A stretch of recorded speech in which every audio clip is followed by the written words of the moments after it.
People in and around Fox Chapel say they still can't believe how powerful the water was. John Shumway has been out assessing the damage. Joins us live. John. Yeah, it came fast, and today the folks who live in these homes that were flooded are faced with some tough decisions. What can be saved?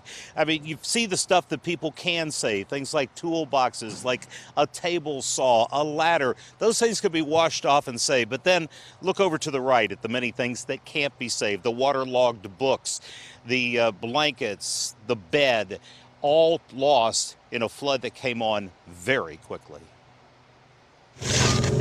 There is no other word for this but gross.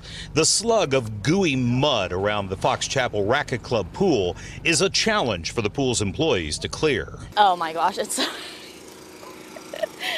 never done this kind of manual labor until today. This was the club's pool last night as a tree fell in the storm, damming the creek behind the club and sending the water directly into the pool. Awe-inspiring. The water was all the way up to the diving board. It was just swirling around, and it just was unbelievable how much water was moving and how powerful the water was. 4th of July will have to be celebrated in neighboring pools. This cleanup could take a while. Paul Chambers was directing the redistribution of his parking lot's asphalt today. Well, I've seen water do amazing things. His Nanchetta's restaurant was spared the worst because he saw the water coming. It started happening and we bagged the doors and we're okay. Okay? We'll be open today. Okay? You will? Oh, yeah. Yeah. Tell them all to come and eat. It's crazy.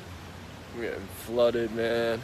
Karen Tippin's son was home alone when the onslaught came on South Marjorie in O'Hara. He heard a loud boom, and he said the water was rushing down the driveway and broke the garage open. And once inside, the water victimized everything. Well, electrical panel, we lost a car, and we lost washer, dryer, everything in the basement, the heater, the cooling. Yeah, it's all right. God is good.